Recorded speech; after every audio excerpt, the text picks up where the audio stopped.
Hey everybody, this is Tim Dial with Nexa Mortgage, Dial Mortgage Coach on my channel here, but I wanted to post this video. I normally don't post videos that are quite like this or this extensive because I feel like to some degree they get political for people, and I don't like for this to be political. It's just fact-based, and that's where I want to keep it. But there's a lot of stuff going on right now in the job market, and any of the stuff that goes on with jobs impacts the possibility of recession, and then in turn also impacts the possibility of what's going to happen with interest rates. We do have a Fed meeting coming up this Wednesday, and it's going to be very important as far as what the Fed says. We don't believe that they're going to cut rates because they've already kind of said they weren't going to yet. But what's going to be interesting is what they say about the outlook for the remainder of the year, as that's going to give us some insight as far as what they will do in months that come next, like next month and the month after that. And we're kind of expecting they're going to have to start thinking about being a little bit more aggressive in cutting rates. In my opinion, they should have already started, and they're behind the curve. They always do this. They always wait too late. They did the same thing with the inflation. When inflation started, they tried to say that it was temporary and all this kind of stuff, and so they waited and waited and waited, and then by the time they started cutting, or by the time they started raising rates, it had already gotten pretty bad, and it took a lot longer to get it under control as a result. Now I think they're taking the same basic approach. They're waiting too long, and it's going to end up making the impending recession worse. And so I wanted to get into this a little bit and share some data here and some information, because what we're seeing now is a lot of job cuts, which are going to lead to much higher unemployment numbers moving forward, and people having a lot less disposable income to buy things. And it's going to cause the GDP numbers. We had a negative GDP reading for the first quarter, first time that's happened in a long time. And we're likely to have more negative GDP numbers moving forward. And if we have a negative GDP number in the second quarter, that means that we're technically in a recession right now. So anyway, I wanted to get into this really quickly and go through some of this.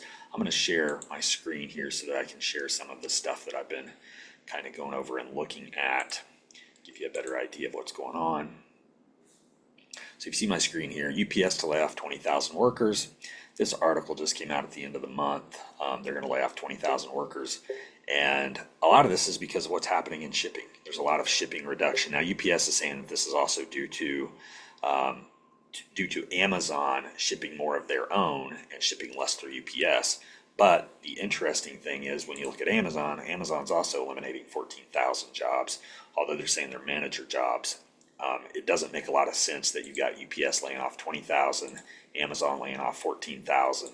And if Amazon's laying off that many people, then it doesn't make a lot of sense that they're going to be doing a lot more of their own shipping, right? You would need more people if you're going to be doing more shipping. You should be hiring people, not laying people off. So a lot of this doesn't make a lot of sense. So you got 20,000 from UPS, you've got 14,000 from Amazon. If you look at Forbes, this article on Forbes 2025, the year of layoffs, and if you look down here at the article, it talks about all these different government jobs that we've already lost in the first quarter, which was totaled about 35,000 government jobs we lost due to the Doge efforts and stuff like that. And then they talk about other job layoffs for the first quarter. Actually, this was for the first 2 months of the year. You've had Google, Amazon's laying off another 14,000. They already laid off 18,000. So that was the first 2 months of the year. So Google 12,000, Amazon 18,000, Citigroup 6,500, Walmart 7,000, Disney 5,500, Ford 4,200, and some other things in here too. And it says job cuts across all industries in the first 2 months of this year totaled more than 250,000. So unemployment claims rose 12% since January. Now, one thing that happens with the BLS jobs report that comes out, they've been reporting a lot more job creations than we've really been having. Every month, they've been revising those numbers from previous months down, and we end up with way less job creations, meaning unemployment's way higher than they're reporting. So because these revisions every month, the job creation numbers are way off that they report every month. So, so that's a big issue too. So then we look at, this was interesting as well. Actually, let me do something here because I don't have sound enabled and I want to play this short video. So I'm going to stop this share temporarily and then reshare it with sound. And let's see, there we go, share with sound. And here we go. So anyway, you should be able to see my screen again here. But this is an interesting video. This is from News Nation. And they get into a lot of details of what's going on. What they're talking about a lot is like the trucking industry and shipping ports of entry and stuff like that. Because when you have all these tariffs on China, we get so much stuff from China, then what's really going to be happening is the ports of entry are going to have to start laying a lot of people off.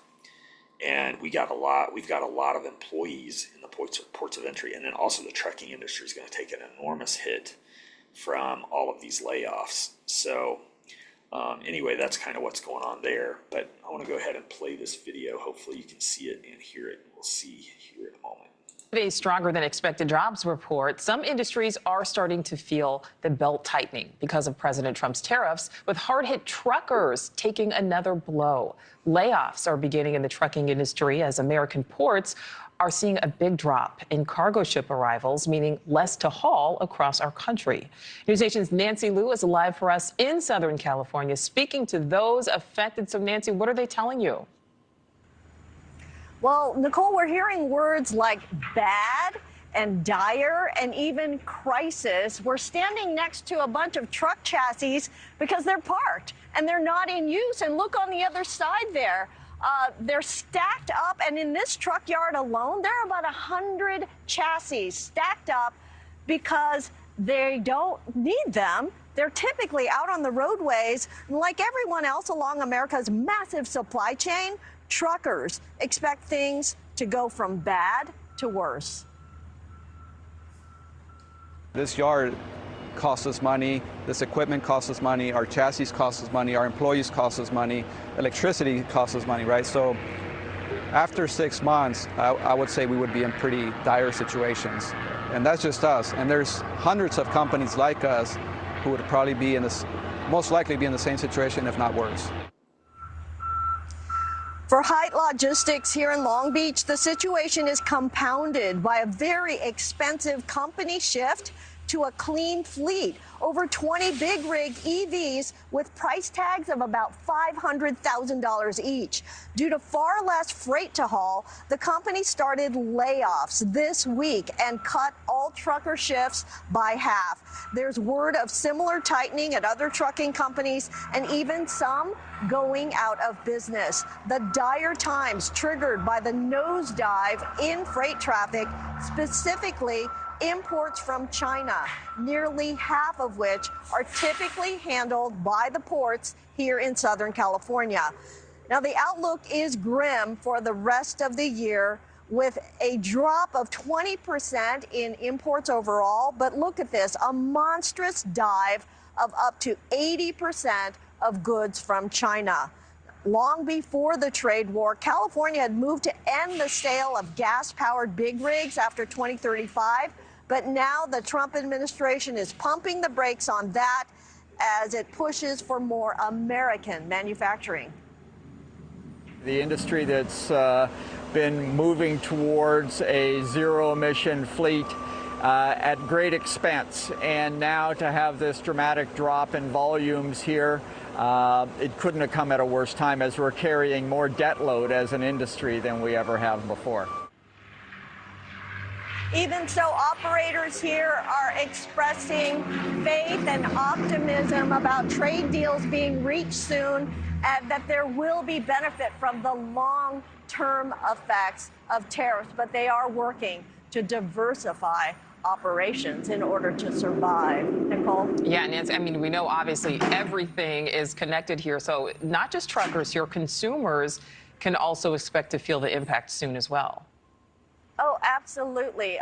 This is going to trickle down throughout the economy across the country. I mean, think about just this company with half of their truckers on half shifts. I mean, those are families that are going to have to cut their budgets by half. And already we're seeing even fast food restaurants reporting less traffic in those McDonald's, Chipotle, less traffic. And the trickle-down effect for all consumers means, less stuff on the shelves. So that means less selection, higher prices, and the impact is expected to be seen in about 60 to 90 days. Nicole? Thank you for watching. So anyway, that's pretty rough stuff right there. But the reason that I get into this stuff and talk about it is because I'm always interested in how these things are going to impact us in the mortgage industry, and for those consumers who are going to be looking to purchase a house or possibly refinance a house and things like that, and kind of how all of this is going to affect those sorts of things, because it's all going to impact interest rates eventually, right? And so what we're kind of expecting is that the Fed this week, when they talk about things that are going on, we don't think that they're going to make a rate cut this time, because they've already pretty much said they won't. But what I'm kind of expecting is that they're going to say, well, if this stuff continues, and if the unemployment rate continues to rise and things like that, if the job numbers keep getting worse, and all of this kind of stuff, if they start talking about the possibility of GDP continuing to weaken and possibility of going into recession, if they start talking about all that kind of stuff, then they should also, make it apparent that they're going to make more cuts in the future, more cuts than they were expecting to make this year. And if they do that, then immediately the market will start reducing the rates because they're expecting that. And then we should see more rate cuts throughout the year. Right now, interest rates are in the 6 to 6.25 range, something like that, depending on credit score and stuff like that. They were about 1% higher a year ago, so they have come down. But now we're expecting that over the next year, they may be more like 5 to 5.25. It may come down another percent. And if we do go into recession, that might even become even more aggressive. You might see even more aggressive cuts once a recession is actually announced. So it's a possibility we could be under 5% this time next year, by summer next year. That might be possible. So that's why I go into all this, because I like to try and think about how it's going to impact things. What's important right now, I think, for people is to think about what they should be doing. If you haven't purchased a home, and if you're looking to be a first-time buyer, right now are there great zero-down programs available to get into a house with very little money up front. Interest rates are kind of high, so the payments are not great, but the prices are lower today than they will be a year from now. And so as a result, that I think the key is to buy a house as soon as you can and use some of these programs to get into the house with very little out of pocket. And then in the future, you will be able to refinance it and lower your payment a great deal. As a matter of fact, I've got people I'm refinancing right now who purchased like a year to year and a half ago, who are saving anywhere from $200 to $400 a month by refinancing. So they were able to get a lower price because they bought a year ago when rates were over 7%. And now they're going to be able to really lower their payment by refinancing. So they got the lower price, and they're going to benefit from a lower payment in the end. They had to take 1 year of paying for the higher interest rate, but still, if they were buying the same house today, they would be at a lower interest rate, but their payment would still be higher because they'd be paying a higher price today than they would have a year ago. Most of those homes would have been $20,000 to $30,000 higher in price now than they would have been a year ago. So anyway, that's my take on it, is buy when interest rates are higher and then refinance once they drop. That way you get to benefit from the lower price of the home and all of these programs that are available right now that will get you in for a little money out of pocket. The other thing too is that sellers right now are willing to negotiate. They're going to pay closing costs for the buyers a lot of times. And so that helps a lot as well. But yeah, buy when you can get a better deal and then refinance once the rates drop, and you end up getting a much better payment than you would have if you waited. And so I wanted to go into a lot of these details and go over it here and normally I don't like my videos to be quite this long, but I felt like there was a lot to cover over this because people are so worried about tariffs and what the tariffs are doing.